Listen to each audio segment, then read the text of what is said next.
Hebrews, Hebrews, Hebrews. This is our Prophets of Awakening. This is our Wednesday night class.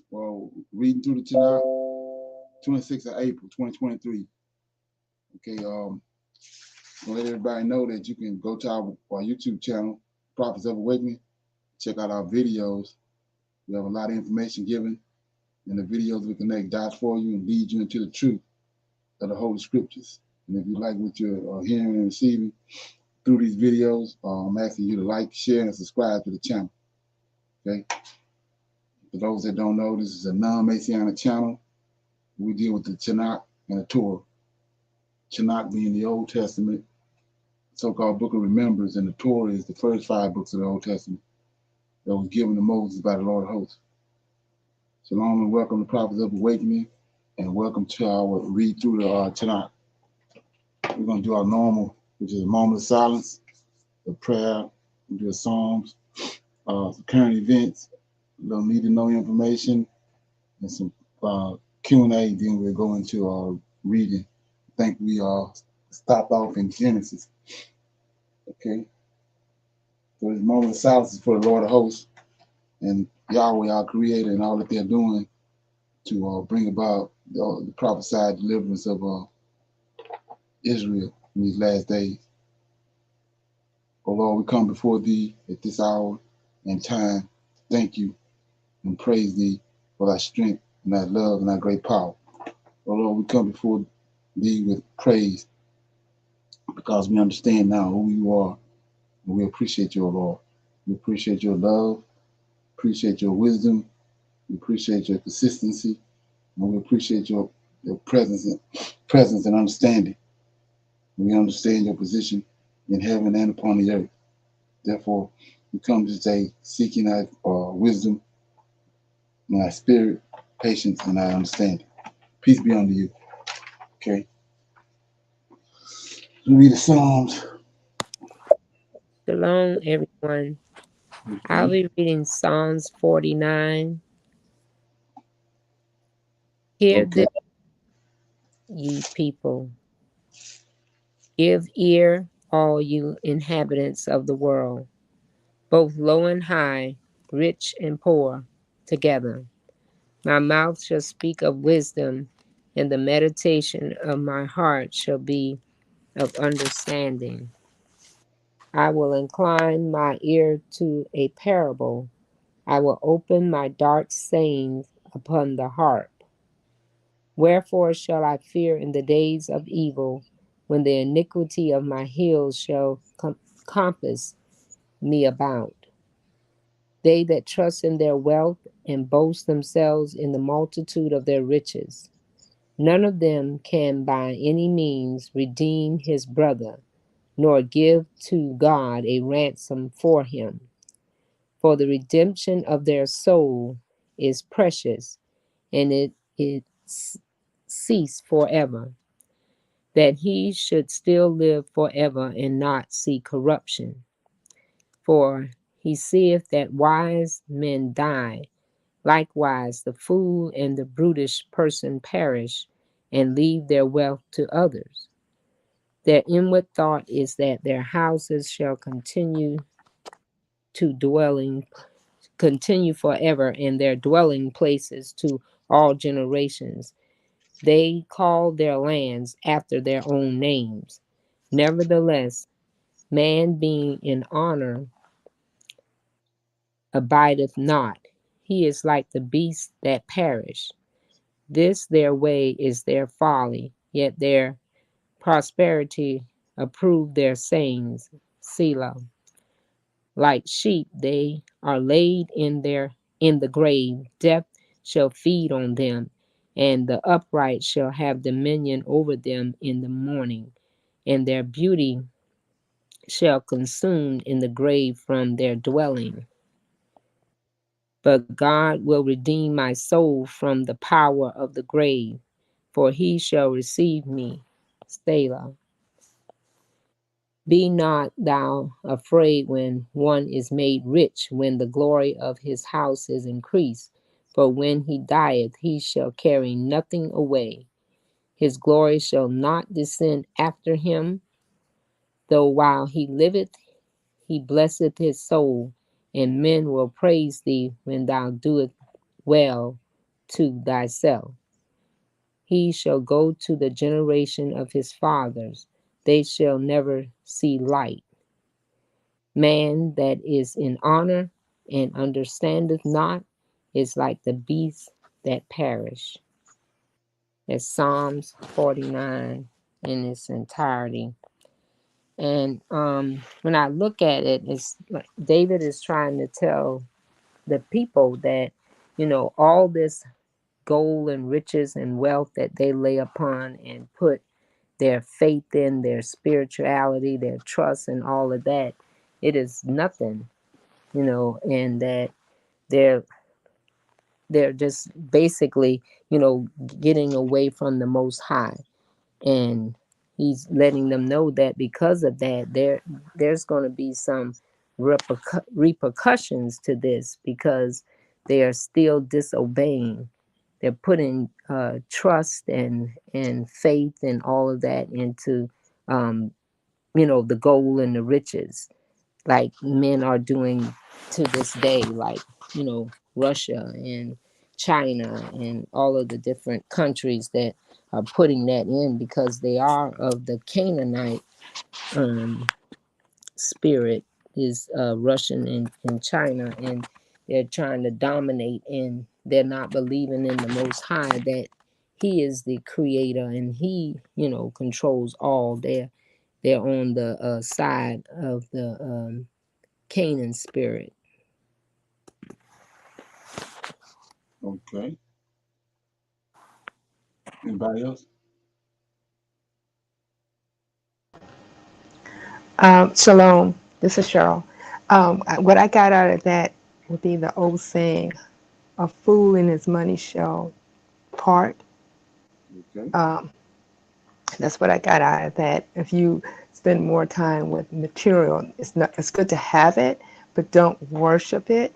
Um, Make sure you spend time with the Most High, and keep your soul and your spirit uh, before all the wealth and uh, material things that you get. Okay. Yeah. Anybody else? Yeah, I got two things out of that. Verse 7 says, None of them, none of them can by any means redeem his brother, nor give God the ransom for him. Go back up 6. They that trust in their wealth and boast themselves in the multitude of their riches, none of them can by any means redeem his brother, nor give to God a ransom for him. And it takes me to Deuteronomy 28, verse 68. Said, The Lord shall bring thee into Egypt again with ships, by the way whereof I spake unto thee, thou shalt see it no more again, and there ye shall be sold to your enemies for bondmen and bondwomen, and no man shall buy you. So it's only him who's going to redeem us out of that. Can't nobody, no man, including JC, can't redeem us. He's the one going to redeem us. And the other one was starting at verse 12. Nevertheless, man being in honor abideth not. He is like the beast of that perish. This their way is their folly, yet their prosperity approve their sayings. Selah, like sheep, they are laid in the grave. Death shall feed on them, and the upright shall have dominion over them in the morning, and their beauty shall consume in the grave from their dwelling. But God will redeem my soul. It's David talking. God will remove, but God will redeem my soul from the power of the grave, and he shall receive me, Shelah. So, like I was saying before, just from this verse right here, we know that they already knew they was going to get redeemed. When these men right here died, our forefathers died, they knew that they was going to get redeemed. They already understood what was going to happen. In Ezekiel 37. So let's look at that. It says, verse 12, nevertheless, man being in honor abideth not. He is like the beast of the field. This Gentiles. This their way is their folly, yet their prosperity approve their sayings. Like sheep, they are laid into the grave, right? Death shall feed on them, and the upright shall have dominion over them in the morning. So you go to the grave in the morning right here is when they rise up. So we say the wicked, which is going to die, that's it. The grave going to consume them, but the righteous going to have dominion over them in the morning. That's when on the other side. And their beauty shall consume in the grave, right? From their dwellings. So that take me to Ezekiel 37, right? Let me click. Let me see right here. So I just go hand in hand. 37 says, okay.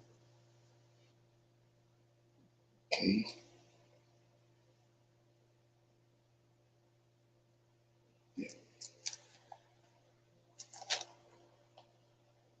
There we go. So 12. My page is coming out. It said 12. Therefore prophesy and say unto them, thus said the Lord God, behold, O my people, I will open up your graves and cause you to come up out of your graves and bring you into the land of Israel. And ye shall know that I am the Lord when I have opened up your graves, O my people, and brought you up out of your graves.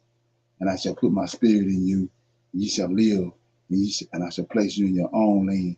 Then shall ye know that I am the Lord, and I have spoken it, performed it, said the Lord. So you see right here that, it's a whole lot more going on than what Christians say. Gotta believe it. Okay. So with that being said, I got a couple of current events before we go into the story. Okay.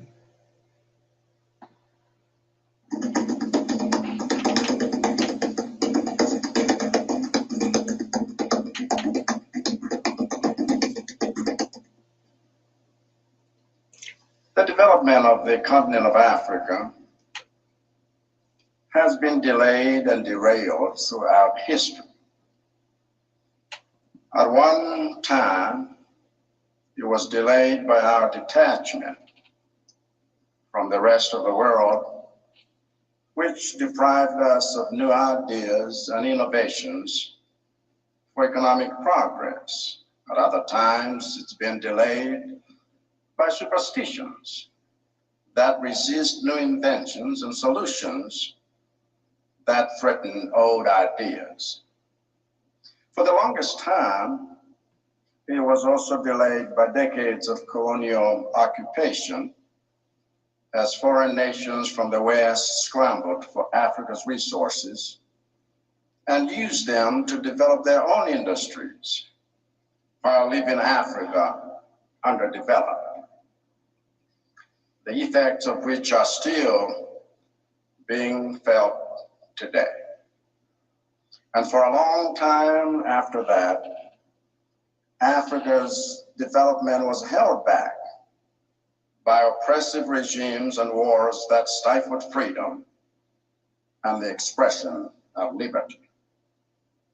More recently, we are seeing Africa's progress delayed by a new scramble for Africa between the West and the East, as they each seek to dominate the industries of tomorrow using Africa's rich minerals and metals, all in collaboration with corrupt governments that are willing to sell their nation's birthright to development and economic sovereignty for a song.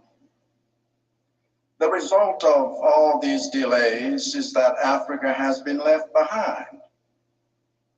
We have been left behind in agricultural production, in standards of education, in tourism, in mining, in health, in security, in infrastructure development, in trade, and many other sectors. In fact, I submit to you that we have been left behind so much that we will never catch up if our approach is to take the same path as those nations that are hundreds of years ahead of us in development. In any race, if you are too far behind your competitors who started the race long before you, the only way to have a fighting chance is to abandon the racing track and take a shortcut. And so when it comes to the socioeconomic development of Africa, the only way for us to catch up is to take a shortcut that allows us to go digital in every sector of our economy. Now, as to the question of how we take such a leapfrogging shortcut, the only way is for us to work hard on lifting the obstacles to digitalization and to work together on connecting the whole continent digitally so that Africa becomes a single digital market. Okay, so you say, why am I playing this, right? This is a president of Africa, right? But he don't sound like no African to me. Sound like a American.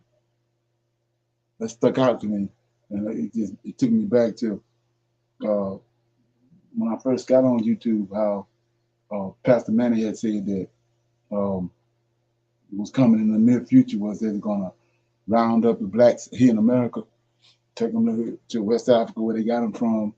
They're gonna put African Americans over all this country. And I'm still waiting on that. Okay. Any comments on that? Not at this time. Okay. Got some need to know information right here. About opium, and he was like, why is religion called the opium of the masses, and why is religion so sticky? I mean, that's the gist of what he was saying, because he was saying he's tried to come out, but he's always pulled back in by depressive thoughts like guilt, anxiety, I'm going to go to hell, bad things are going to happen to me if I don't have the covering of Jesus, and all this nonsense, family.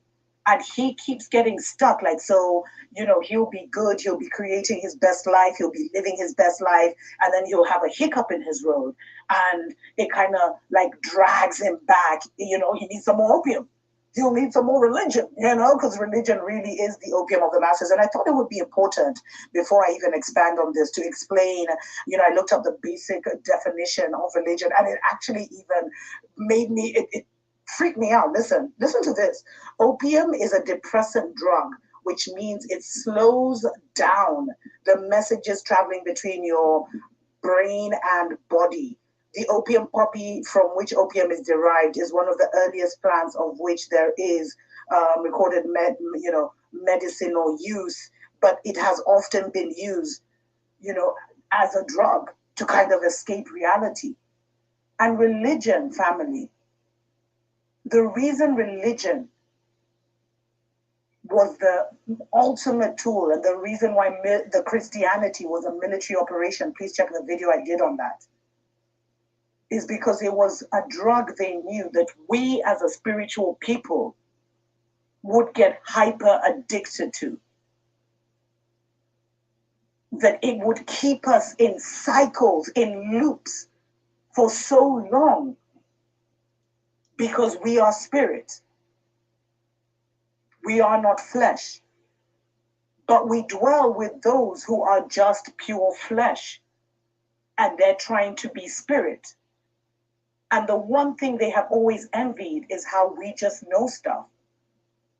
How we just, if you want to call it channeling, how we just have these inspirational moments where incredible information is brought to us.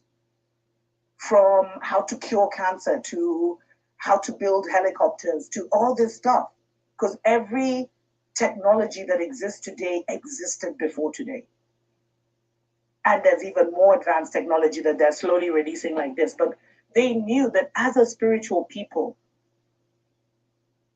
if they mess with the spirituality, they had us, because that is our root. It's just like nature has understood. As a flesh people, if Mama Earth just messes with the material realm, they're done. She doesn't have to come in and do nothing. She just has to turn up the heat. And those who are of spirit will survive. And those who are of flesh will fry. It's really as simple as that, family. They won't be able to stand the vibration.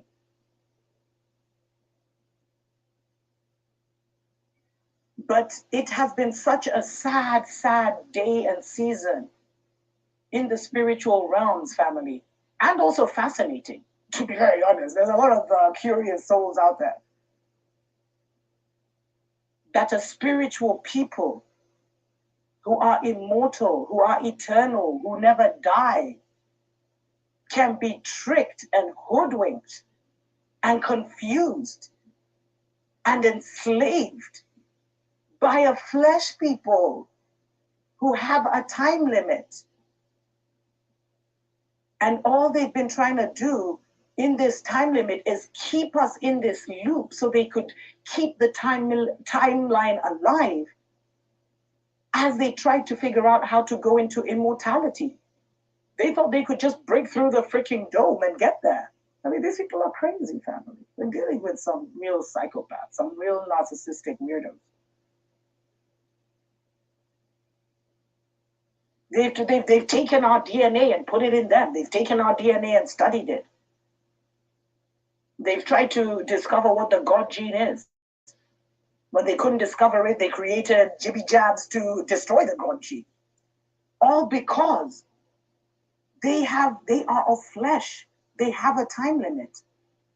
And that time limit is coming to an end. But what they did, family, is they introduced religion to slow down the communication between you and your God, you and your creator, who you don't even know. Majority of you don't even know who your creator is. You think, sadly, a lot of Christians think it's some white man in the sky, which is why they can never confront the injustices that their ancestors did to them. And it's like, as long as you're being passive with the people that did crazy things to your ancestors, and then you're asking your ancestors to help you, it can't work. Okay. Any comments on that? That's Dr. Mumbi. So many Africans are hooked on religion. So if you want to check the rest of that out, it's on you. Any comments on that? Okay. Somebody got a comment? Okay. We're gonna open it up for some questions, comments before we get started. Anybody got any questions about anything, comments, or something they want to talk about? They heard it. Yeah, I got a little short video on something I was talking about. I was trying to expound on a little bit. It's about, I was talking about the stages of how we got to how we get to the King James and how we got to Christianity. And we was talking about it before, probably a couple of weeks ago, about Gnosticism and how Gnosticism, once you go and do the study on it, you'll see that a lot of things that's in the New Testament is tied to Gnosticism. Well, Paul was a Gnostic. A lot of people don't know that, but we're going to play this right here to make some dots. Doesn't exist before John. Like, where is this Nicodemus character? He's an invented character. He's not real. That's why he's only in John.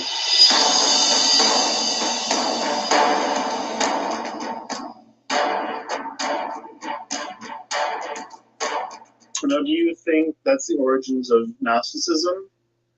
Is with anti-Semitism, or maybe not quite? Gnosticism? No. So Christian Gnosticism was a belief that the Jewish God was really an inferior and actually a bad figure.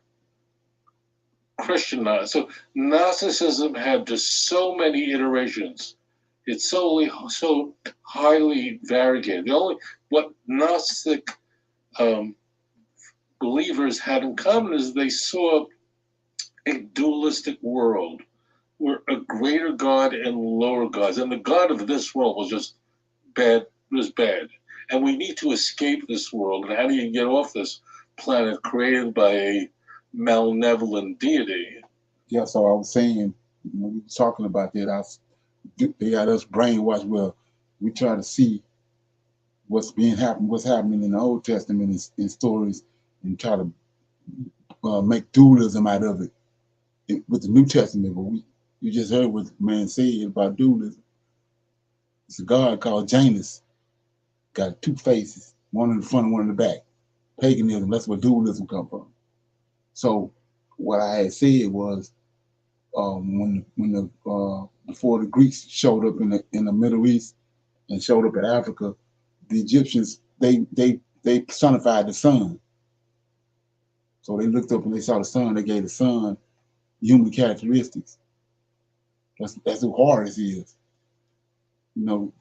For the Egyptians, the story about Horus and what happened, how he was born and born of a virgin. Then he was, they're looking at the sun. On the 23rd of December, it stops for 2-3 days. Then it starts back on the 26th. That's where the 3 days come in at. All that the Egyptians was dealing with that. But when the Greeks came, they took that personification of the sun out the sky and made a man out of it. That's where the Black Madonna and Child coming in from. When the Egyptians got there, they made that Christos. They took the personification of the sun at the sky, made a man out of it. Then when they got hold of our scriptures, later on when Israel was ran out by the Greeks, by Antiochus, they got hold of our scriptures. That's how then it went from Gnosticism. They took the sun and made a man out of it, with the black mama with it, Isis. Later became Mary. Then they came on, and that's how they come into Christianity. Then it went from the Christos that they took out the sky to when they got hold of our scriptures. Then they made the Son of God, made JC Son of God, and all that. But it's all it ain't just happen overnight. It's a long process. Okay.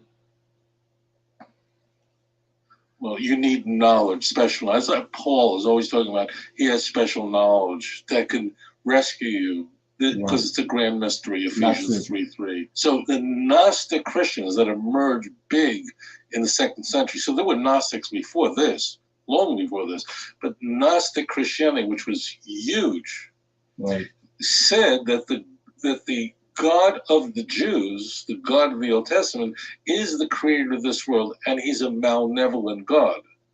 Whereas the God of Christ, the God of Jesus and Jesus never died. It only appeared that he died. They saw him as not a material being, and it was just an appearance that he was human or that he died. He didn't really die.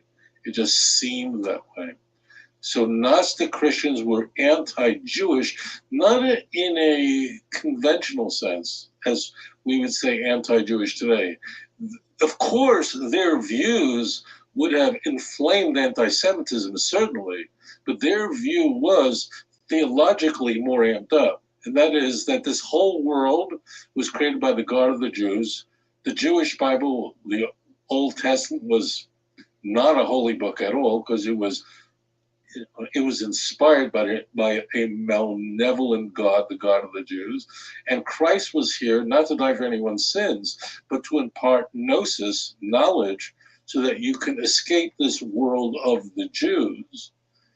And Jesus was never even crucified. It appeared that he died, but he could possibly die because he was completely a spirit. So that's what Gnostic Christianity was right at home with anti-Jewish views. But Gnostic Christianity held something that the Orthodox didn't, and that is that the God of the Old Testament is a bad God. So other Christian groups, no matter which it was, whether it was modalistic, Sabellianist type groups or Marcionites didn't hold quite the same idea.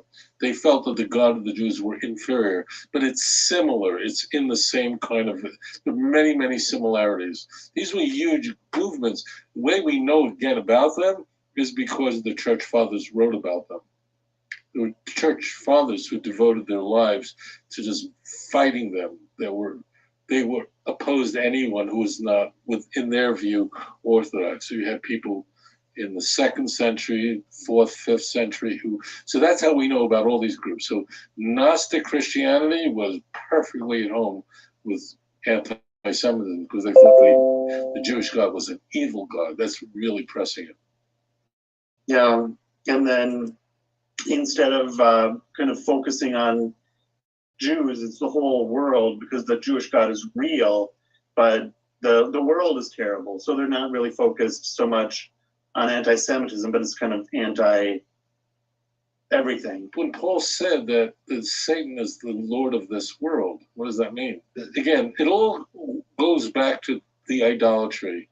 The idolatry really always is that the transcendent God who created everything, he's good, but we're just grotesque beings in a grotesque body, and we need to escape this grotesque world. And it's understandable. There was no justice to them. Like, I've gone to the doctor with a bad back, with whatever, right? And the doctor was able to give me the proper injection. The pain went away and the infection went away.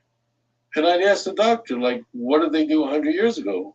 And the doctor, I remember many times when I was like, 100 years ago, people just died or were miserably in pain constantly. I went, wow, I'm happy I'm here now. The ancient world was just full of misery and inexplicable misery. It was not like someone did something stupid and got killed. People just died for no apparent reason. They didn't know what microbiology was. So to them, there were just good and evil forces on this world. And inexplicably, the gods were angry and a volcano came and killed everybody. And that's where people got in trouble if they didn't bring sacrifices to the great state gods that made them angry. Yeah. So I've heard that Gnosticism developed in part because of failed messianic prophecy with Christianity, that all these things will come to pass before this generation passes away, right? Would you say that the seemingly failed messianic prophecies of Christianity, do you see theological implications in that, or do you see maybe that's where Gnosticism came from? Join Happy Optimum customers and get one. Anybody got any comments so far? Okay. Was around long before the gospel. So the passages you're referring to are in Mark chapter 9, Mark chapter 13. We find in the other gospels that this generation will not pass away before these things occur. There are many of you standing here who will not taste of death until you see everything happen in this great power. Of course, those things failed. They didn't occur. They didn't take place. So Christians had to deal with these questions. Some of them thought that maybe they were happening in some mysterious way at the time, which we can't see. There are people to this day who believe that. There are people who just wanted to ignore that, and that was more John. John tried to solve that because you don't have that kind of stuff in John. Not only that, in John, you don't have the world changing, but really the whole salvation, God's kingdom is in heaven, not here, right? I mean, John has just moved the target around. But it's true that those supposed prophecies of Jesus never occurred. I don't think they led to Gnosticism. I think they led to the idea of a second coming that was in the distant future. Revelation. And I think that's what would trigger John. John has to explain why wasn't the world transformed? So John is now saying in his conversation in John 3 with Nicodemus that, in fact, all the benefits are in heaven. And unless you're born again, born from above, you can't be saved. So for John, it's no longer a salvation of this world. And so what they do is they sort of move the target. So yeah, the arrow missed the target. So what you do is just move the target and just change it. And that's what John did, and that's what the church did. And I think that's why John was always everyone's favorite gospel, because John solved this by saying there's a whole different target. It's not a salvation on this world, but really it's a heavenly salvation. It's all spiritualized. Moreover, remember when John is written? The book of John is written in the late first century, in the 90s. That means everyone's dead, right? Everybody's gone. By then, there's no one alive. That's why the church had to make up the idea that John lived to some age of 100 years old. I'm not saying it's impossible someone in the first century could live to 100. It just was extremely unlikely. But they knew John was late. So they wanted John to be written by John, the son of Zebedee, the disciple of Jesus, even though there's nothing in the text that says that. So they said, oh, John somehow just survived everything and just lived to a very, very old age. But whoever wrote the book of John realized that the solution the Synoptic Gospels were employing wasn't working, and that the target had to change. So that's how the church dealt with it, that the whole salvation had nothing to do with this world. It was all spiritual, and you don't get it. That's why Nicodemus doesn't exist before John. Like, where is this Nicodemus character? He's an invented character. He's not real. That's why he's only in John. And only in John does Nicodemus assist Joseph of Arimathea to bury. Where did he come from? He comes from John's world, the Joannian world. And that is, he was a Jew, a rabbi who came to believe in Jesus. And Jesus just excoriates him in chapter 3. Like, you don't know anything. You don't get any of it. Unless you are born again, you can't be saved. And there's a double entendre there. The whole thing is nonsensical because the double entendre, unless you're born again, Nicodemus doesn't get what he's talking about, like born again. So in Greek, born again could either be like born a second time or born from above. So they'd have to be talking Greek in order for this conversation to make sense. Nicodemus doesn't get it, and Jesus just roasting him. But that's the key. It's born from above. It's a spiritual, heavenly salvation. It's not of this world. It's borrowing from Augustine. It's the city of God, not here. Like, Yeah. Anybody got any comments on that? Shalom. I mean, they're speaking, but they're not talking about anything about the lost books. They're only speaking of the New Testament, referring to the New Testaments, but not speaking of Jasher or any other of the lost books. Well, yeah, he's breaking down the origins of Christianity, like Gnosticism, and he's showing you how that John was a Gnosticism, and then Paul was a Gnostic. They came on the scene before Christianity, and Gnosticism came out of Buddhism. I got like I think 5 or 6 videos on YouTube about that. So like I said, he's breaking down where Christianity came from. He just came out the blue, like he was saying about Nicodemus. Nicodemus ain't nowhere else in the scriptures, in the other gospels. All of a sudden he pop up in John, climbing up the tree. He's no storyline. He just pop up. And that's the crazy part to me about all these so-called Christians. Once, the most I get when you are heads up by opening the door for you, and once the door open, if you can't see these things, it's something seriously wrong with you, because it's too much. Just nothing connects, nothing make no sense once you realize what's really going on. Like you said, they don't, none of this is being talked about in the Old Testament. Like I said, baptism. The Egyptians was baptizing people. Pharaoh got baptized in the Nile River. The Egyptians worship the Nile River. That's who dealing with the water and baptizing. That's where they get it from. You don't see nobody doing that in the Old Testament. It's all paganism. That was the reason the Most High turned the Nile into blood. The Lord of hosts turned the Nile into blood because they was worshiping the Nile. So he came to show them who it is that really controlling now. You turn it to blood. Yeah. And comments? Anybody got any comments on that? Okay. Shalom, I have one. What is the timeline? They're speaking as John, Paul, and the ones who's writing the book at the end. What's the timeline? Are they all the same ages or what? The first century, like it started around, like he was saying, the early part, like 19. The first century, 19 until 90. But it's a big gap between the first three gospels is all together. Then John came, like he was saying, John came at the end of the first century because he added it, and so like I said, if you haven't noticed it or you don't know nothing about it, look at the first three gospels, then look at John. It's like today we see how every 2 or 3 years they revive it. They come up with another version because we constantly waking up looking at things in here that ain't making no sense. So they revive it and make it, make it more smoother.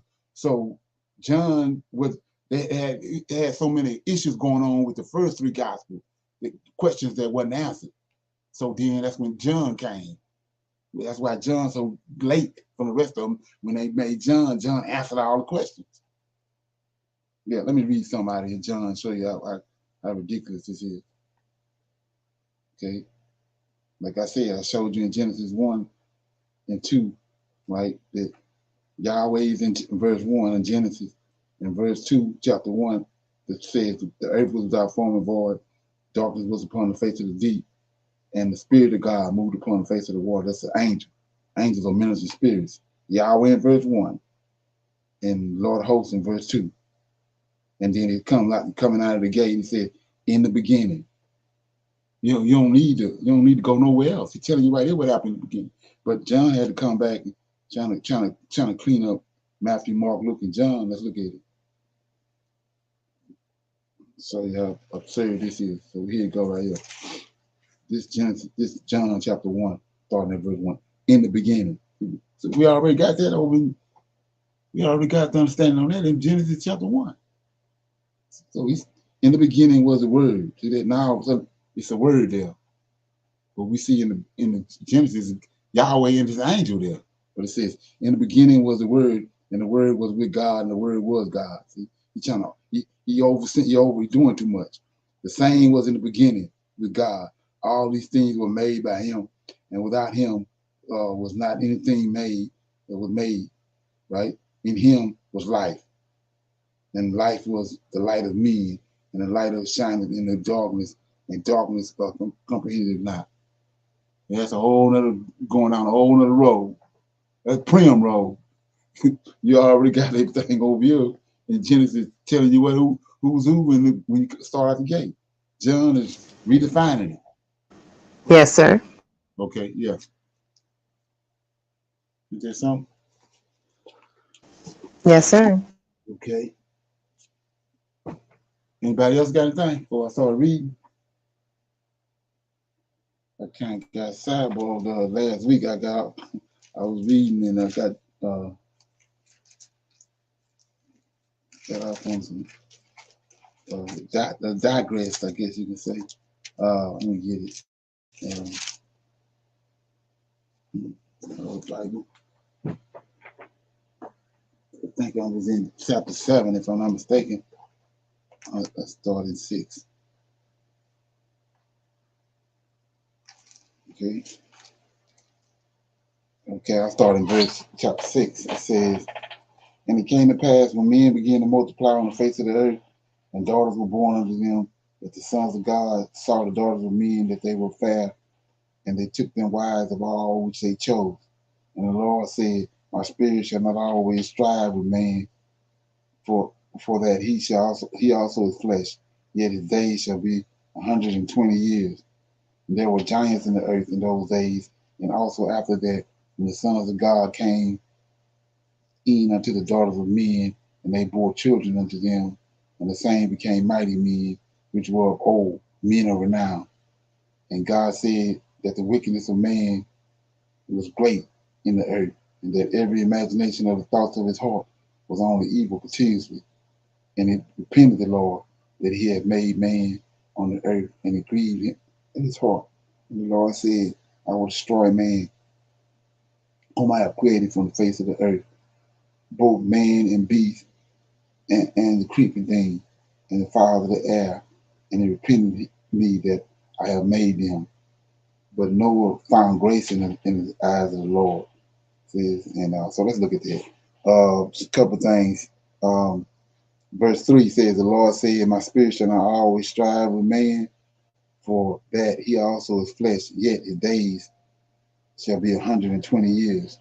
So that 120 years, remember our forefathers before the flood, they were living up to 960 years and 920 years, but he reduced their time down to 120 years right in verse 3.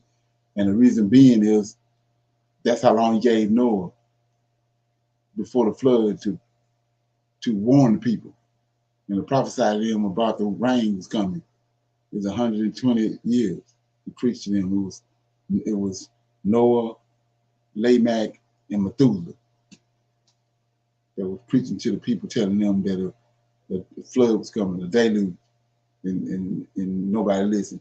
But that's the reason why he reduced it right here in verse 3. It says, and the Lord said, my spirit shall not always strive with man, for that he also is flesh, yet his days shall be 120 20 years.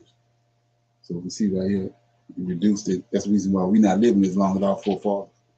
He reduced the time of life down to 120 years. And then verse 4 says, there were giants in the earth in those days, and also after that, when the sons of God came in unto the daughters of men, and they bore children unto them, the same became mighty men, which were old men of renown. So this thing right here I want to shine light on too was you have so many people trying to say that these sons of God is Seth, the men from Sethians. They say Sethians. But if you look at it, you read it, it says there were giants in the earth in those days, and also after that, when the sons of God came in into the daughters of men, right? And they bore children unto them. The same became mighty men, men of renown. So he says giants. So these were Sethians, which would be regular men like now. Where the giant coming in at? Why they ain't have no giants now? Because these angels right here, sons of God, these angels, they tall. And not only that, when the angelic DNA can't mix with human DNA, you get all kinds of side effects and defects. That's where all these defects at now. The reason he told us don't mingle with them. They had all these defects and diseases and stuff. It came from that mixing. And then the other thing was, I don't know if anybody ever heard of giantism. Well, the bones just keep growing. That's from mixing angelic DNA with human DNA. The bones don't stop growing. They get tall. They're still here on Earth right now. So it's impossible that these sons of God is men. They ain't angelic beings. And that's all explained in the book of Enoch. So yeah, anyway, another thing I want to shine light on too was I showed you over here in Genesis chapter 1, verse 26, that he created a man and a woman. This ain't Adam. Verses Genesis 1:26 says, and God said, let us make man in our image, after our likeness, and let them have dominion over the fish of the sea, over the fowls of the air, over the cattle, and over all the earth, and over every creeping thing that creepeth upon the earth. Then he says in 27, so he created man, spoke him into existence. He created man in his own image. In the image God created him, male and female created them. So it's a man and a woman right here. This in Genesis 1:26. This ain't none of Adam.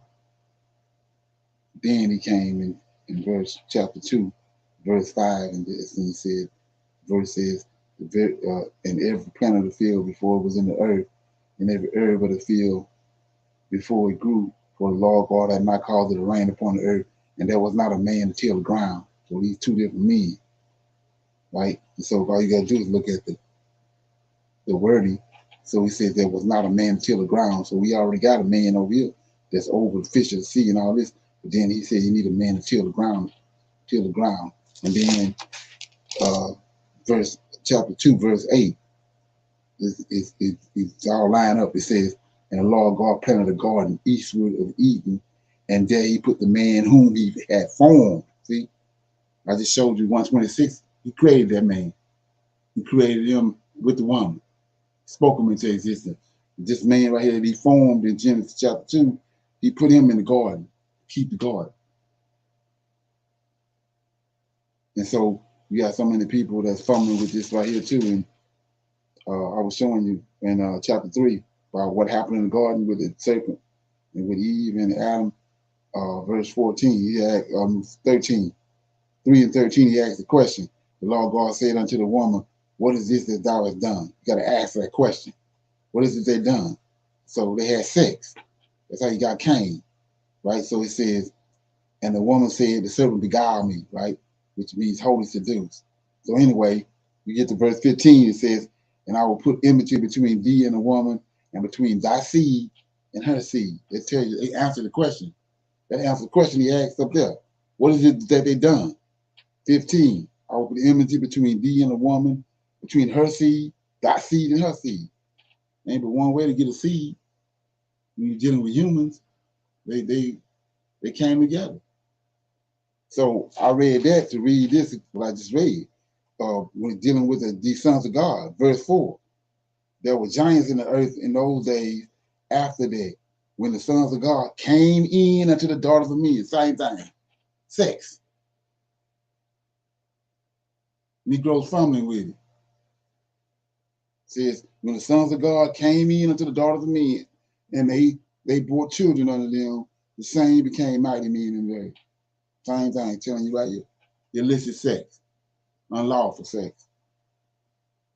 Angels ain't supposed to be cohabitating with humans. Okay? So anyway, we'll go pick it on up, and I read all that for a reason, broke it down. So I'm in chapter 6, verse 9. It says, these are the generations of Noah. Noah was a just man, perfect in his generation.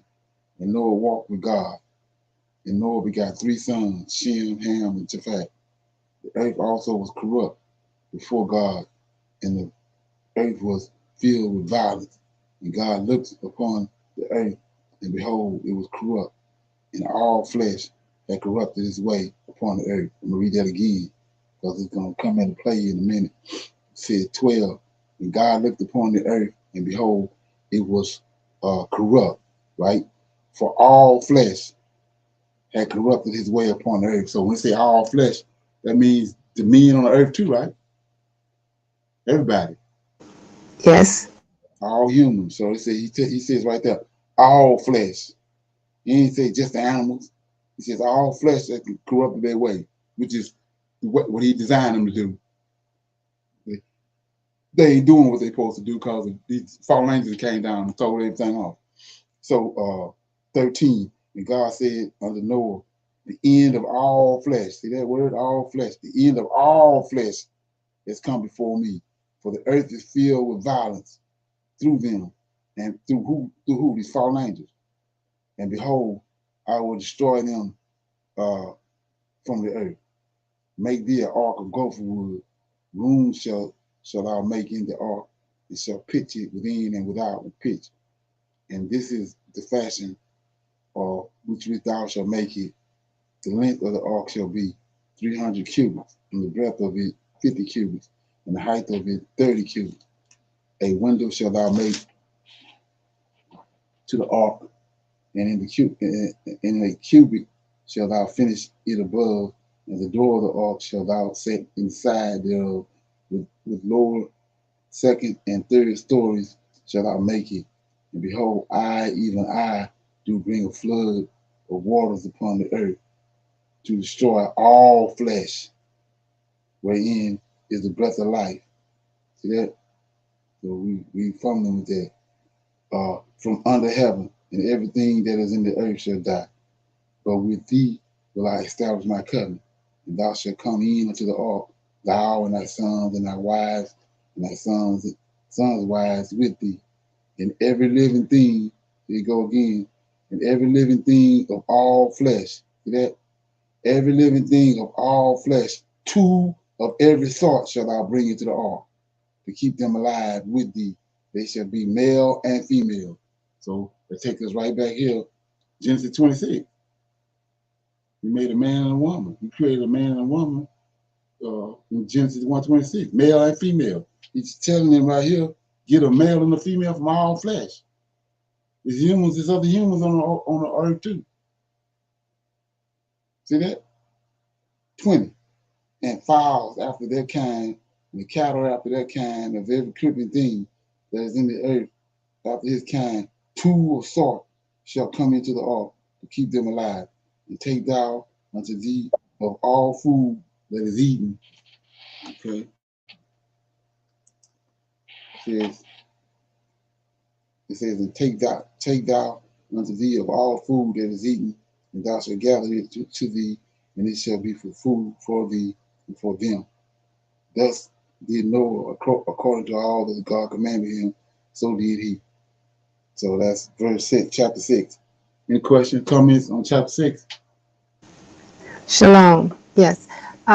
In verse 7, it says, and the Lord said, I will destroy man whom I've created from the face of the earth, both man and beast, and all and the creeping things. Okay, so I'm thinking that right there is Michael, and it is. Michael, and then God start to speak, and the Most High start to speak on the rest of it, talking to Noah and instructing Noah to do so.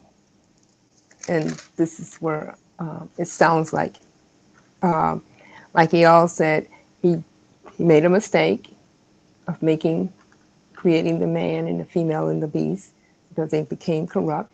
So God said, we'll save Noah, and instructed Noah to do the ark, which gave me that conclusion is in Numbers chapter 7. Go ahead. Yeah, verse 9 is that's the trick with how they hid the Lord of hosts in the scriptures with that word God and Lord. They tricked us off, like verse 9 says, these are the generations of Noah. Noah was a just man and perfect in his generation, and Noah walked with God. So who he walking with? Who was the God he walking with? Is he walking with the Most High? No, he can't walk with the Most High. The Most High is a consuming fire. That's why he Okay. created these. So he said Michael? Yeah, that's Michael. But they putting God there. They putting God there to throw you off by putting God there. But we know it ain't him, because if we go back to Genesis chapter, go back to Genesis chapter 2, or no 3, and it says,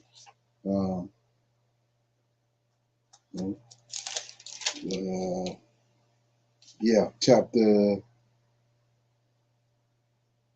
8, and they heard the voice of the Lord God. See that? Lord God walking in the garden in the cool of the day. See that? Walking in the garden in the cool of the day, and Adam and his wife hid themselves from the presence of the Lord God among the trees of the garden. See that ain't Yahweh. Yes, sir. So when they walking with somebody, it ain't Yahweh. They can't walk with Yahweh. He's a consuming fire. And and that's the purpose of him creating those 7 angels.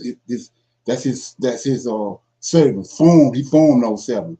You got millions and millions of angels, but they was created, like I just showed you. He created to men, but then he formed the man. Well, in the beginning, he formed these 7 angels. That's who let us go down and make man in our image in 126. Not the Father, Son, and the Holy Ghost. He made these 7 angels, and he formed them from fire. What we was reading the other day, yesterday, when he says that he saw Satan falling from heaven. from amongst the stones of fire. Well, who are these stones of fire? These 7 angels, the eyes of the Lord. Okay. Anybody else got anything? Go on. Okay. Yeah. So yeah. So when you see him walking, like I said, Enoch walked with God. It ain't God. That's the Lord, the host. And yeah. So let's look at it. 18, chapter 18. I always go here. So we see right here in chapter 18, 3 angels visit Abraham, right? So it says, this answers a lot. Once you get the understanding of it, it says 3 angels came and visited Abraham. Then the Lord appeared unto him in the plains of Mamre, and he sat at the tent door here today. So right here at the gate, one of these angels is the Lord. He said 3 angels came, then 2. And he lifted up his eyes and looked, and lo, 3 men. So now we see they men.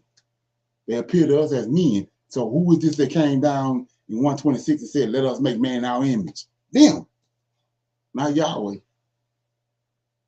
Then it says, and I lifted up my eyes and I looked, and lo, 3 men stood by me. And when I saw them, he ran to meet them from the tent door and bowed himself toward the ground. So they came walking, like he said. Noah walked with him. He came walking in the cool of the day to deal with Adam. And right here, he come walking up on Abraham. So they say Yahweh. Okay. So I'm in chapter 7 of Genesis. Noah enters the ark. It says, and the Lord God said unto Noah, come thou and all thy house into the ark, for thee have I seen righteousness before me in the generation. Of every clean beast thou shalt take of thee by 7s, the male and his female, and of the beasts that are not clean by 2, the male and his female. Of fowls also of the air by 7s, and the male and the female, to keep seed alive upon the face of the earth, or face of all the earth, for yet 7 days, and I will cause it to rain upon the earth 40 days and 40 nights, and every living substance that I have made will I destroy from off the face of the earth. And Noah did according to all that the Lord commanded him. Right. So I had a question. In verse 4 it says, and yet 7 days. So why he gave Noah all the commandments what he wanted him to do, and it took Noah waited 7 days before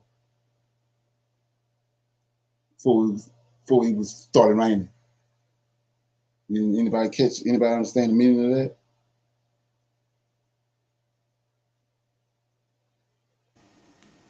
that? Stallone, what brought my thought to my head was he created the earth. Well, when he did the earth in 6 days and rested on the 7th, he gave him 7 days before he did the flood. That's it. So like the reason I'm asking you that, you're gonna see this all through the scriptures. They're gonna say, yet 7 days. So 6 days, and then they keep the Shabbat, then the rain came. That's what that is. Right. So anyway, verse 5, and Noah did according to all that the Lord commanded him. And Noah was 600 years old when the flood of waters were upon the earth. And Noah went in, and his sons and his wives, and his sons' wives with him into the ark, because the waters of the flood, of clean beasts and of beasts that are not clean, and the fowls and everything that creepeth upon the earth. There went in 2 and 2 unto the ark, into the ark, the male and the female, as God had commanded Noah. And it came to pass after 7 days, see that, after 7 days that the waters of the flood were upon the earth. So this 6 days. 6 days, the Shabbat, and then the water came. Same with he told Noah to circumcise all his male children on the 8th day. So 6 days, keep the Shabbat, and then 8 days when they circumcise their son. So the 8th day from the time the boy is born, or he's born, 6 days, Shabbat, then circumcise him on the 8th day. That matter of fact, let's look at it. So if we go back to the beginning when he formed Adam, let's look at how he formed Adam. says, chapter 2, verse 4, Genesis 4, 2 and 4. These are the generations of the heavens and the earth when they were created, in the day that the Lord God made the earth and heavens, and every plant of the field before it was in the earth, and every herb of the field before it grew. For the Lord God had not caused it to rain upon the earth, and there was not a man to till the ground. So we see in verse 2, chapter 2, on the seventh day he rested. Then the next day, it's the eighth day, he formed Adam. So that's why he's telling Abraham thousands of years later that circumcise all your male children on the eighth day. That's the day that their father was formed.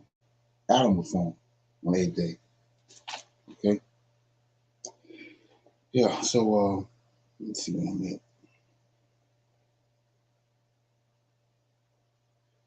Yeah. Now say in the 600th year of Noah's life, this is chapter 7, verse 11. In the 600th year of Noah's life, in the second month, in the 17th day of the month, the same day were all the fountains of the great deep broken up, and the windows of heaven were open, and the rain was upon the earth 40 days and 40 nights. In the self same day, in the Noah, Shem, Ham, Japhet, and the sons of Noah, and the Noah's wife, and the 3 wives of his sons with them into the ark. So notice right here, you can see, Most High says he changed not. So it says right here, in the self same day when the fountains had broke up, the waters had broke up, same day, self same day. You see that same statement being made when they came out of Egypt. So, like I was saying before, when you understanding that and you right dividing that, how is 2019 400 years up? And we still here. He said the self same day that he prophesied. If he said 400 years, then when 400 years come, we out of here. So somebody timeline off, because that ain't how you operate.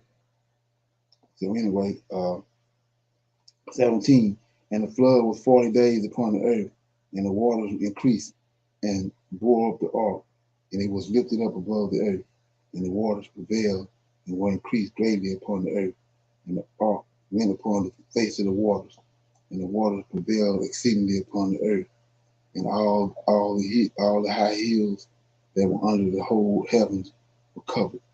15 cubits upward did the waters prevail, and the mountains were covered, and all flesh died that moved upon the earth, both of fowl and of cattle and of beasts and of every creeping thing that creepeth upon the earth, and every man. So just to shine light on, I always bring this up. 21. All flesh died that moved upon the earth. See that? So we know these angels were sleeping with all kind of animals. You had all these different type of grotesque animals that they were angels were having these unnatural sex acts with these animals, and even with the fish in the sea, whales and all that. So we see he destroyed everything on the earth, but not in the water. When you go back to the history, and you go back in history, and you see how they're always talking about something came up out the water, like Dagon. Half man, half fish came up out the water, and he was supernatural. He taught them all kind of different stuff. It's because it tells you right here that all flesh died that moved upon the earth, both the fowls and cattle and beasts and every creeping thing that creepeth upon the earth, and every man. Even go to evolution. The story with evolution is that everything it come out the water. It was at first in the water, then it came out the water and evolved. Okay, anyway, 22 says, it says all in whose nostrils was the breath of life of all that was in the dry land died. See that? And every living substance was destroyed, which was upon the face of the ground, both man, cattle, creeping things, and the fowls of the heavens, and when they were destroyed from the earth, and Noah only remained alive, and they that were with him in the ark, and the waters prevailed upon the earth 150 days. Okay, 150 days. All right. So that was chapter 7. Any comment? Shalom. It said 150 days, but he said, okay, the rain kept going for 40 days and 40 nights. Yeah. But they sailed or they was drifting upon the water for 150 days? No, it said the waters prevailed upon the earth 150 days. So it gives the waters, it rained for 40 days and 40 nights, but the water just sit there for 150 days before it started, evaporating away. Okay? Okay. Yeah, it's just sitting there, after it rained, water just sitting there. Like when it rains now, you've got puddles of water are everywhere. Except this water had 40 days. Yes, sir. So by saying that, the giants were upon the earth at that particular time prior to the flood. Right. So they're by the 40 days and 40 nights to bring it up the cubits over the giants' heads, or the giants do not swim or something? Well, it drowned them. It says right here that let me find it. It says that was the purpose of the flood, was to kill all the stuff that these fallen angels had corrupted the earth.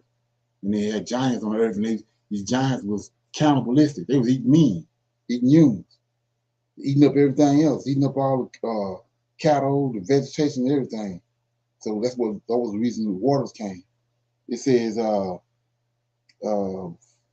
chapter 7, verse 18, and the waters prevailed and were increased greatly upon the earth, and the ark went upon the face of the waters, and the waters prevailed exceedingly upon the earth, and all the high hills that were under the whole heavens were covered.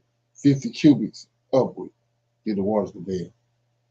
So all the mountains was underwater. See yes, that? sir. Okay. Yes, sir. But David slayed the giant, and that's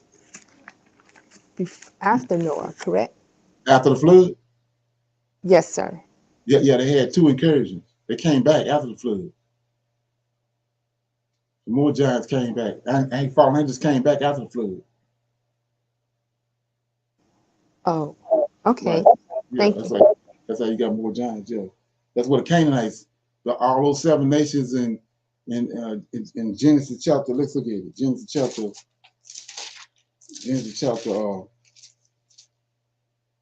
14. Let's see. That's it. Yeah. Genesis 15 verses 18, 19, and 20 and 21. It says, in the same day, like I said before, in the same day, the Lord made a covenant with Abraham. So the same day Abraham circumcised himself, same day, the Lord made a covenant with Abraham, saying, unto thy seed have I given this land, from the river of Egypt unto the great river, the river Euphrates, then Kenites. See, all these people, all these giants, they come from these angels, fallen angels. Canaanite, these Canaanites, says the Canaanites, the Kizzites, the Conites, the Hittites, the Perizzites, the Rephaim, and the Amorites, and the Canaanites, and the Girgashites, and Jebusites. All these giants. They came from the fallen angels. Okay. Anybody else got anything? Okay. I'm in chapter 8. Say the waters of the sea. And God remembered Noah and every living thing and all the cattle that was with him in the ark. And God made a wind to pass over the earth, and the waters a siege. See right here, it was just sitting there in verse 24. The water just prevailed. They just sitting there. Then he caused a wind to blow, and that speeded up the process. 2, the fountains also of the deep and the windows of heaven were stopped, and the rain from heaven was restrained, and the waters returned from the earth continuously. And after the end of 150 days, the waters receded, the waters were abated, and the ark rested in the seventh month, on the 17th day of the month, upon the mountain of Ararat, and the waters decreased continuously until the 10th day, 10th month. In the 10th month, on the first day of the month, was the top of the mountain seen, the ravens and the dove. And it came to pass at that end of 40 days that Noah opened the window of ark which he had made, and he sent forth the raven which went forth to and fro until the waters were dried up from the earth. Also he sent forth a dove from him to see if the waters were abated from off the face of the ground. But the dove found no rest for the soles of her foot, and she returned unto him into the ark, for the waters were on the face of the whole earth. Then he put forth his hand, took her, and pulled her in unto him into the ark. And he stayed yet other 7 days, and again he sent forth the dove out of the ark. And the dove came in to him in the evening, and lo, in her mouth was an olive leaf plucked out. So Noah knew that the waters were abating from off the earth. And he stayed yet other 7 days, and sent forth the dove, which returned not again unto him any more. And it came to pass in the 60th, in the first year, in the first month, first day of the month, the waters were dried up from the face of the earth. And Noah removed the covering of the ark, and looked, and behold, the face of the ground was dry. And in the second month, on the 7th and 27th day of the month, was the earth dry. And God spake unto Noah, saying, Go forth of the ark, thou and thy wife, and thy sons wives with thee. Bring forth with thee every living thing that is with thee of all flesh, both of fowls and of cattle, and of every creeping thing that creepeth upon the earth, that they may breathe abundantly in the earth, and be fruitful, and multiply upon the earth. And Noah went forth, with his sons and his wives, and his sons' wives with him, every beast, every creeping thing, and every fowl, and whatsoever creepeth upon the earth, after their kind, went forth out of the ark. And Noah built an altar unto the Lord, and took of every clean beast, and of every clean fowl, and offered burnt offerings on the altar. And the Lord smelled a sweet savor. And the Lord said in his heart, I will not again curse the ground any more for man's sake. For the imagination of man's heart is evil against you. Neither will I again smite any more everything that living as I have done, while the earth remaineth seed time and harvest, and cold and heat, and summer and winter, day and night shall not cease. So that was Genesis chapter 8. Any comments? Okay, chapter 9. And God blessed Noah and his sons, and said unto them, Be fruitful and multiply, and replenish the earth. And the fear of you and the dread of you shall be upon every beast of the earth, and upon every fowl of the air, upon all that moveth upon the earth, and upon all the fishes of the sea. Into your hands are they delivered. Every moving thing that liveth shall be meat for you, even as the green herb have I given you all things. But flesh with the life thereof, which is the blood thereof, shall ye not eat. And surely your blood of your lives will I acquire. At the hand of every beast will I require it, and at the hand of man, at the hand of every man's brother will I require life of man. Whosoever sheddeth man's blood, by man shall his blood be shed. For in the image of God made he man. And you, be ye fruitful, multiply, and bring forth abundantly in the earth, and multiply therein. And God spake unto Noah and unto his sons with him, saying, And I, behold, I establish my covenant with you, and with your seed after you, and with every living creature that is with you, of the fowls of the cattle, of the fowl of the cattle, for every beast of the earth with you, from all that go out of the ark, to every beast of the earth. And I will establish my covenant with you. Neither shall all flesh be cut off any more by the waters of the flood. Neither shall there be any more a flood to destroy the earth. And God said, this is the token of the covenant which I make between me and you and every living creature that is with you for perpetual generations. I do set my bow in the cloud, and it shall be for a token of a covenant between me and the earth. And it shall come to pass when I bring a cloud over the earth that the bow shall be seen in the cloud. And I will remember my covenant, which is between me and you and every living creature of all flesh. And the waters shall no more become a flood to destroy all flesh. And the bow shall be in the cloud. And I will look upon it that I may remember the everlasting covenant between God and every living creature of all flesh that is upon the earth. And God said unto Noah, this is the token of the covenant which I have established between me and all flesh that is upon the earth.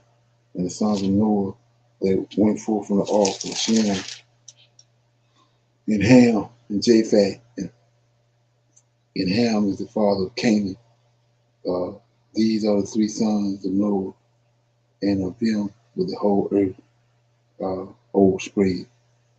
Okay. And verse 20, Noah began to be a husbandman, and he planted a vineyard, and he drank the wine and was drunken, and he was uncovered within his tent. And Ham, the father of Canaan, saw the nakedness of his father, and told his two brothers without.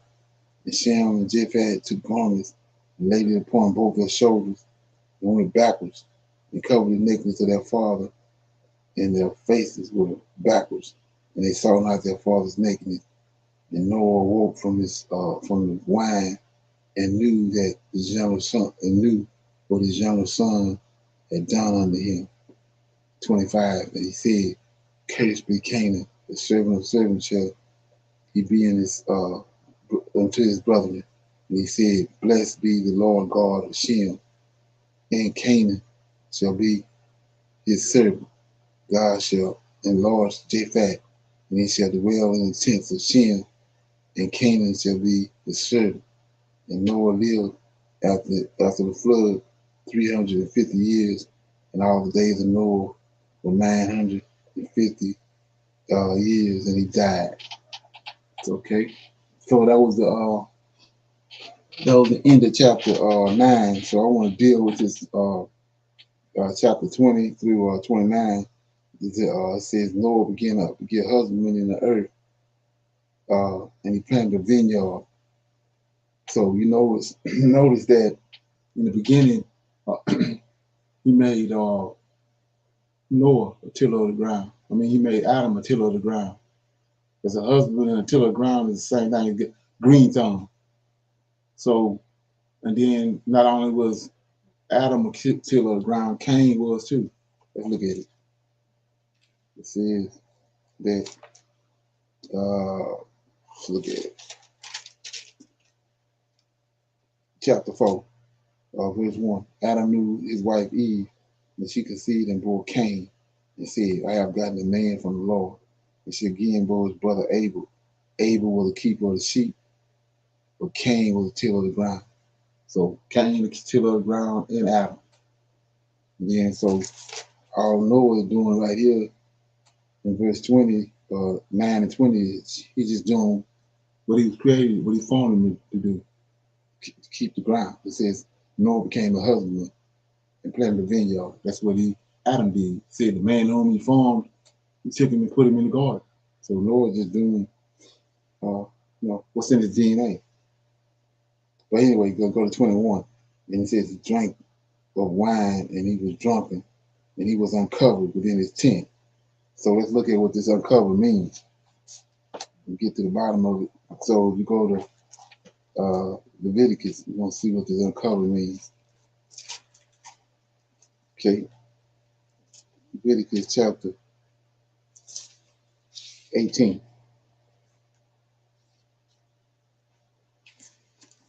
Okay. Okay. Yeah, chapter 18. I'm gonna start at verse 1. Make it plain. So it says these are chapter Leviticus, these laws, statutes. So chapter 18 of Leviticus is the acts of immorality forbidden. And the Lord spake unto Moses, saying, Speak unto the children of Israel, and say unto them, I am the Lord your God.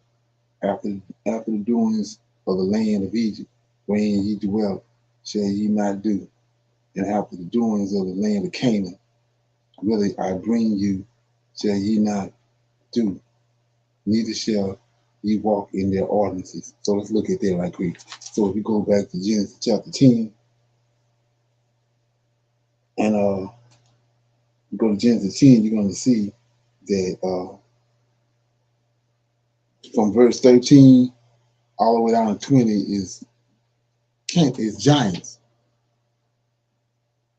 And I showed you how the Canaanites originated from these fallen angels that had came down.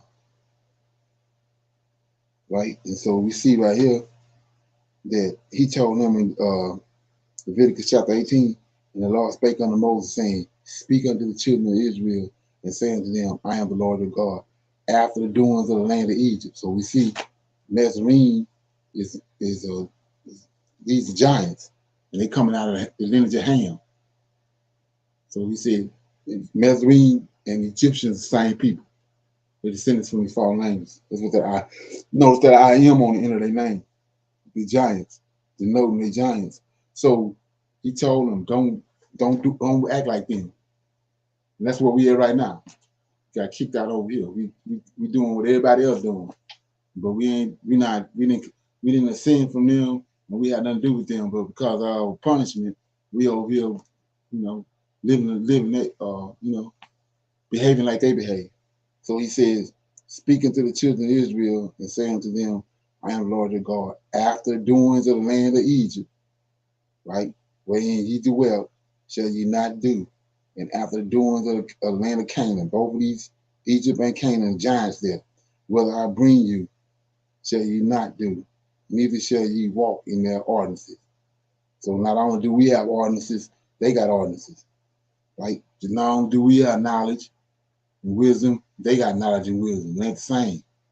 So 4 says, ye shall do my judgments and keep mine ordinances to walk therein. I am Lord your God.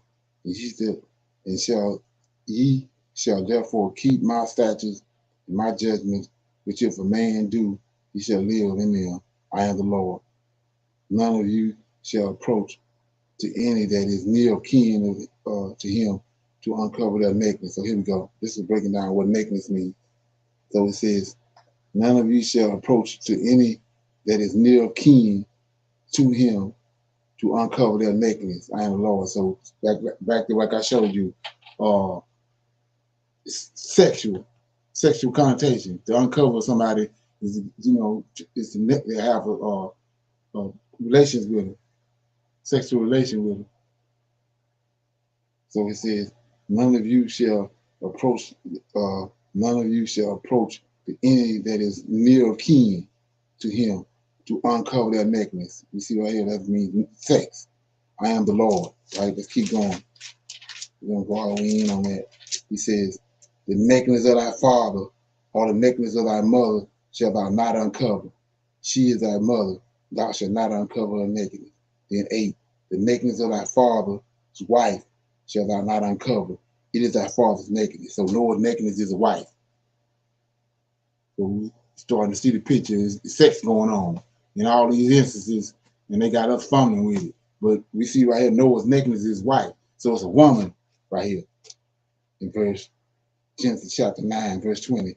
Noah began to be a husbandman, and he planted a vineyard, and he drank the wine, and was drunken, and he was uncovered within his tent. So Noah wasn't uncovered. His wife was uncovered. Somebody laid with his wife.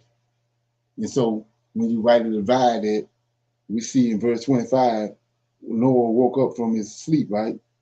And it says 24, Noah woke from his wine. So Noah didn't get uncovered. Noah supposedly got drunk and he was out. He went to sleep. And then when he woke up, he saw what had happened. Somebody had slept with his wife. So it says, Noah awoke from his swine and knew what his younger son had done. We know what he done because we know what uncovered nakedness means. 25, and he said, "Cursed be Canaan." See that? So Canaan ain't get on the boat. So Canaan is product of what happened.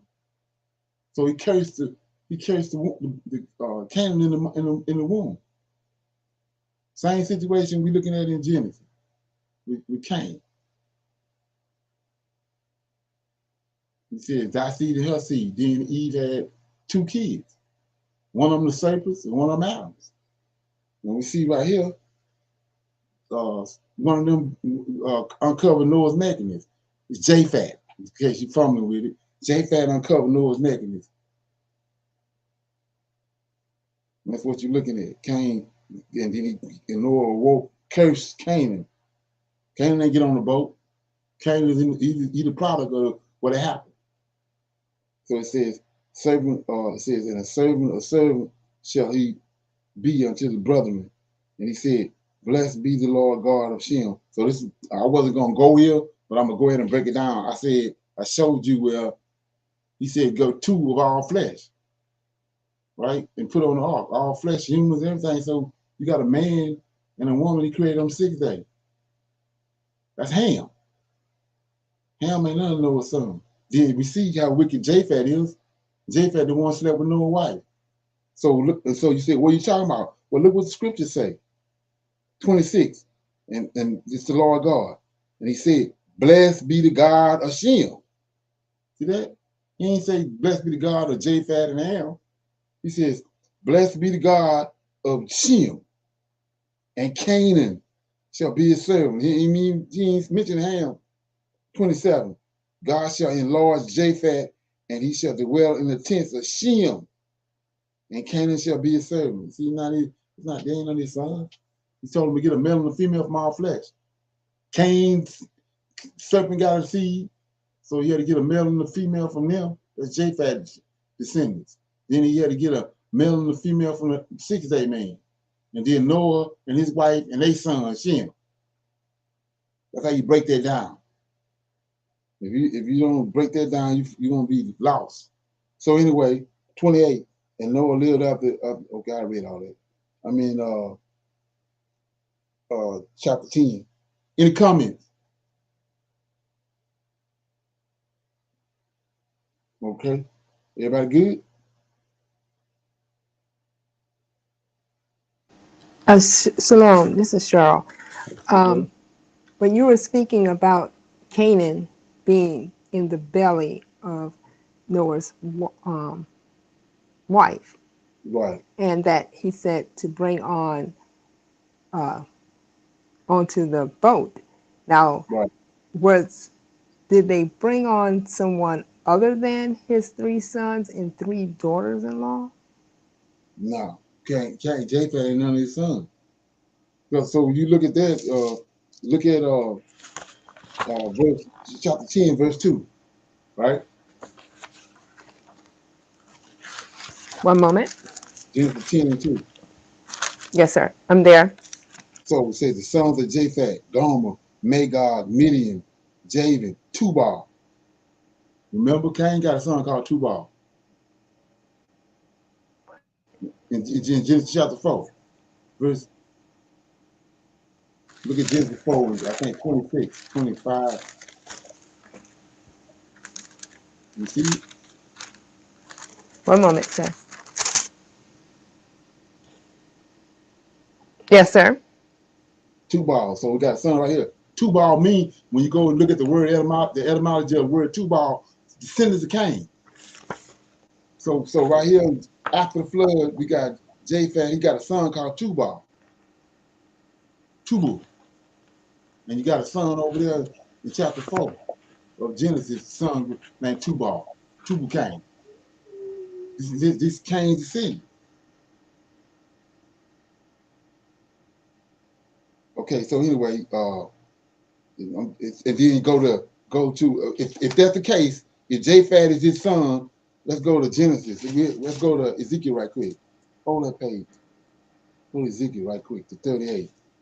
You'll see what I'm talking about. I'm in Ezekiel 38. This ain't happened yet, right? Okay. You in Ezekiel 38? One moment.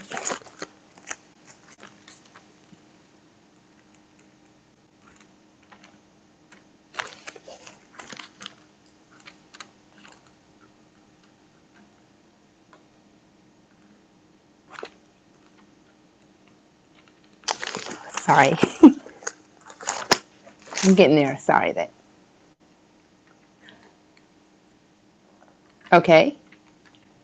Verse 1. Say the word of the Lord came unto me, talking to Ezekiel. Son of man, set thy face against God, the land of Magog, the chief prince of Meshach, Tubal, and prophesy against them. So how they his sons? How they know his sons when he against them? All through the Yes, scriptures, sir. we see against them. So that's Cain descendant. He told him to get a male and a female of all flesh and put them on the boat. And then so we see how wicked Cain was. Well, Japheth slept with no wife. Let's go back to that. I want to show you something. So the uncovering means to uncover a man means to sleep with his wife. A man's nakedness is his wife. Okay, so it says we'll start in verse 20, Genesis 9. Read the whole thing. It says Noah began to be a husbandman. He planted a vineyard, and he drank the wine and was drunken, and he was uncovered within his tent. You know what that uncover means. Yes, sir. 22. And Ham, the father of Canaan. Now, Canaan didn't get on the boat.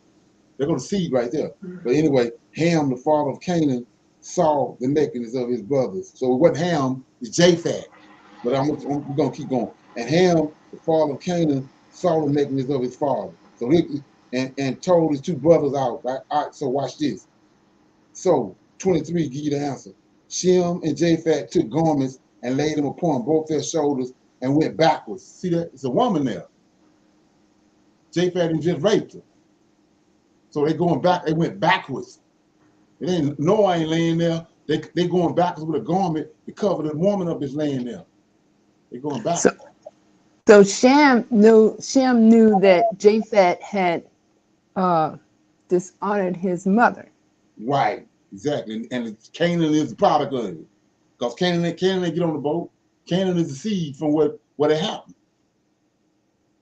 That's what verse 24 says. Noah awoke from his wine and knew what his younger son had done unto him. He had slept with his wife. Slept, and there was seed there. 25 tell you, just like in Genesis 3 and 15, the Lord host told there's 2 seeds in your belly. And then in the next verse, next chapter, 2 boys born. That's right. Cain and Abel. So right here, the same thing. They covering over because they're trying to take you to the New Testament, the JC. They don't want to deal with this. So it says, and he's 25, and he said, "Cursed be Canaan, the servant of servants shall he be in the earth." So, like you said, you got to ask yourself, where Canaan at? Where he come from? Canaan ain't get on the boat. Yes, sir. Did he take the melon from Canaan? No, that's Cain. Okay. He took the melon out of Cain, but not out of Canaan. Okay. Right. So the curse on him was to be the servant, not nothing else. Okay. Right. And then these so-called Protestants and all these people that came lately put that on Ham because to justify them bringing us over here. That's why they flipped it around right here. Make it look like Ham. They gave them, justify them doing all the atrocities they done to us during the transatlantic slave trade. In the time that we was over here in bondage. That was their way of justifying it, saying it was okay. Because it was right here. God gave them authority to do it. Okay? But like I said, we can see right here, rightly by the scriptures, that it wasn't Ham, it's Japheth slept with it. Japheth slept with no wife. And like I said, if you go to the book of Adam and Eve, you'll see that He telling you what Japhet descendants was doing before the flood. They would go into a man's house and rape their wife in front of him, rape his children, rape the son, and if the man was weak, he'll rape him. So that's what they were doing before the flood. That's what brought the flood.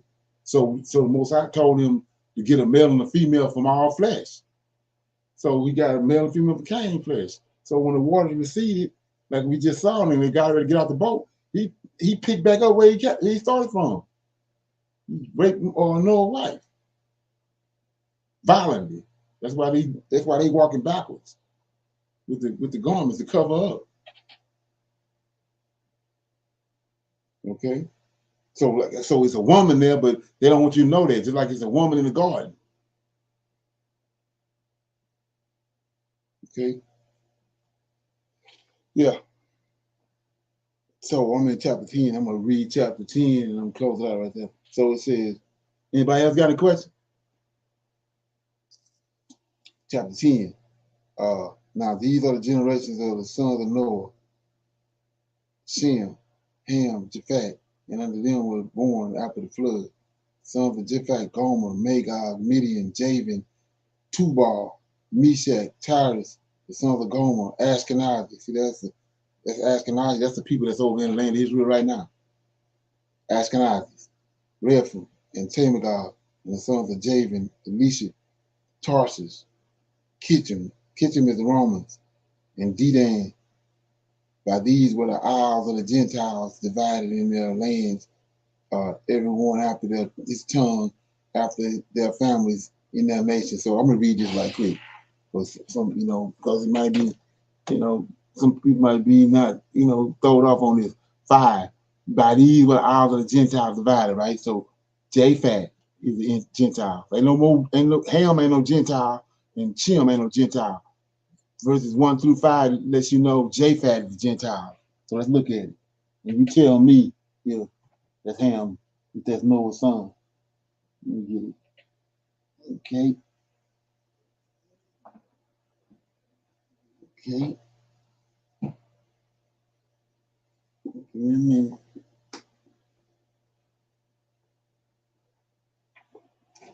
Okay.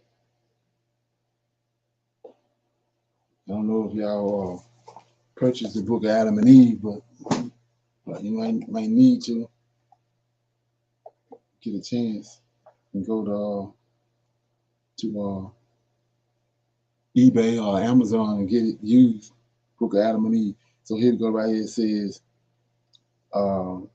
after Cain had gone down to the land of dark soil, this is in the book of Adam and Eve, and his children had multiplied, there was one of them whose name was Tubal, son of Lamech, the blind, who slew Cain.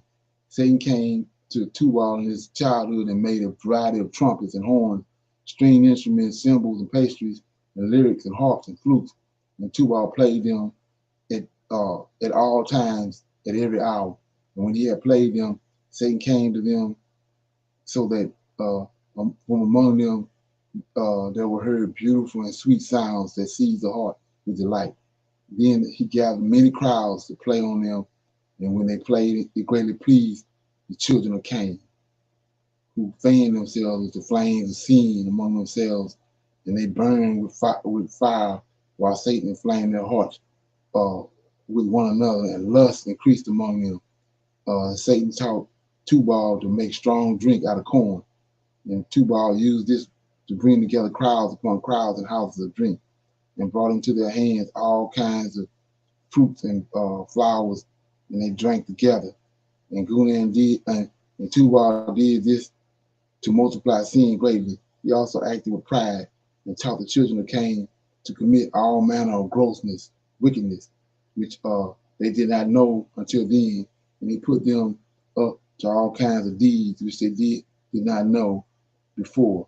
Then, when Satan saw that they obeyed Tubal and listened to him and everything he told them, he rejoiced greatly, and he increased Tubal's understanding until he took iron and made with it weapons of war. This is what the Gentiles are doing to this day. 8. Then when they were drunk, see this? Then when they were drunk, hatred and murder increased among them, one man would use violence against another, and Satan would teach him evil, and that one man would take another man's children and defile them before him. See that? That's what they were doing before the flood, right here. So what I want to show you is these East Edomites and these Gentiles got to hold our record. So notice right here in verse 8 in the book of Adam and Eve, then when they get drunk, see, but now over here, they want you to say, the Most High said that Noah was perfect in his generation.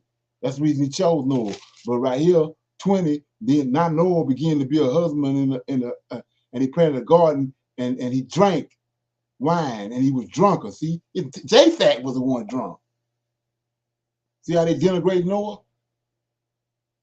So it says right here, then when they were drunk, hatred and murder increased among them, and then when they drunk, they'd go in and rape a man's wife or his son or a daughter in front of them. That's exactly what happened right here. But they done flipped it all around and put it on Noah. Noah drunk. Okay.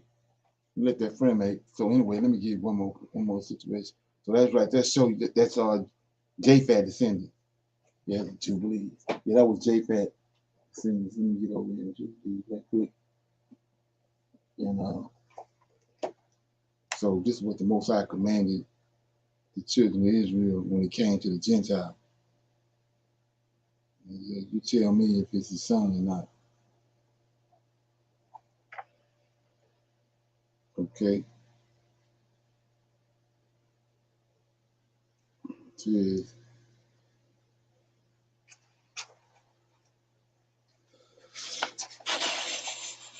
Okay.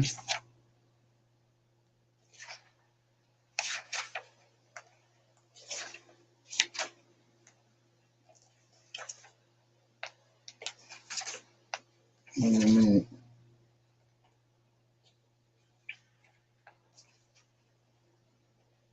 So it says right here in chapter, this is the book of Jubilees. And what I'm showing you right here is the reason why these books ain't in the Bible. That's why I don't want them in there. But anyway, it says chapter 3 of Jubilees in verse 31. Because of, it says, start at 28.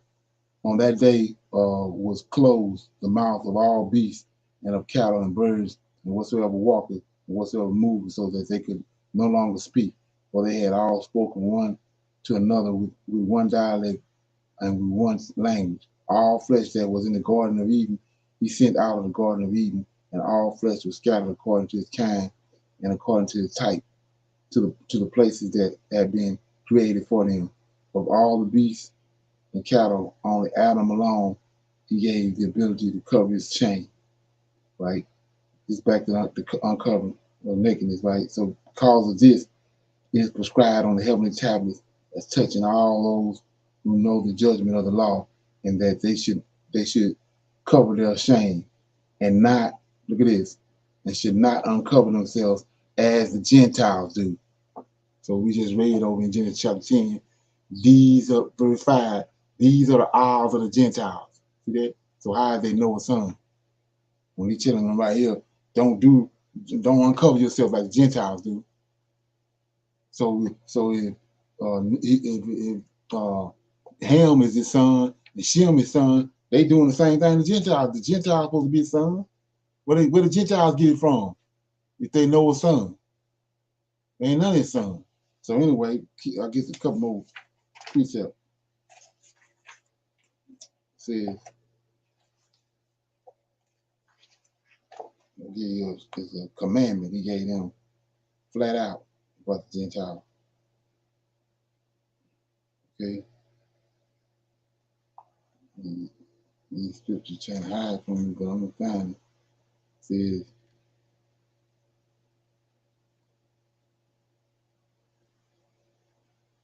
yeah, it says, this is a law for all generations forever. There is no variance of days, no omission of days out of 8 days, for it is eternal law ordained and written on the heavenly tablet.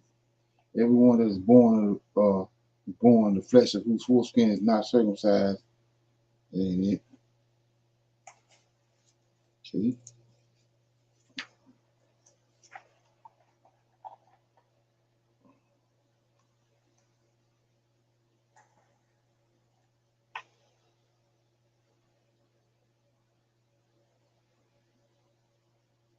Okay. Here you go. It says, it is a reproach to Israel that anyone that they take the daughters of the Gentiles, for this is an unclean and abominable in Israel. Right? There will be, let's say 14. Israel is not to be free from this uncleanness. If he has a wife of the daughters of the Gentiles, or has given any of his daughters to a man who is of any of the Gentiles, there will be a plague upon a plague, curse upon curse. Every judgment and plague and curse will come if he does this thing, or if they ignore those who commit uncleanness, or defile the sanctuary of the Lord, or those who profane his holy name. If any of these happen, the whole nation together will be judged for all uncleanness and profanity of this man. So we see right here, how in the world, Most High don't, he off tilter. He telling them, don't deal with the Gentiles, don't intermingle with them. So how are they kinfolks? They ain't no kinfolks. Okay, see that? Yes, sir. So who is Japhet's mother?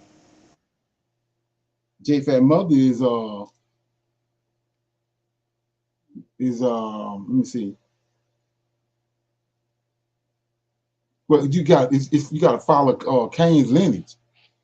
In chapter 4, it's not mentioned, but we know that Cain came from serpent is his father, Eve is the mother of Cain. Eve had Cain and Abel, but they got two different fathers. Adam is Adam is Abel's father, but Cain is the serpent's son. So we see the lineage right here in chapter 4, starting at verse 16. Cain went out from the presence of the Lord and dwelt in the land of Nod, east of Eden. And then Cain knew his wife, and she conceived and bore Enoch. So Cain got his wife from the 6-day man I showed you in Genesis chapter 6. That 2,000 years had passed before he formed Adam. Like one day with the Lord is 1,000 years. So these people, they multiplied. So when Cain was kicked out of the garden by the Lord of hosts, Cain went to these people here and got a wife. And so that lineage is, you got to follow that lineage, which they don't have the information here, but that lineage comes all the way down to when they got to get on the boat. He told Noah to get a male and a female from all flesh. So he had to get a male and a female from those people, just like he had to get a male and a female from Ham. And Shem is his son. Yes, sir. Yeah. You gotta go over there and let it ferment, because you ain't gonna just catch it off you. You gotta let it ferment. Okay. Anybody else got anything? I stopped at chapter 10, end of chapter 10. Anybody got anything else? Questions or comments about anything? No, sir, not at this time. So everybody good? Yes, sir, and thank you so much. Okay, shalom. I see everybody at tomorrow, Women's Night at 8 o'clock. Men can come in through YouTube. Shalom, shalom.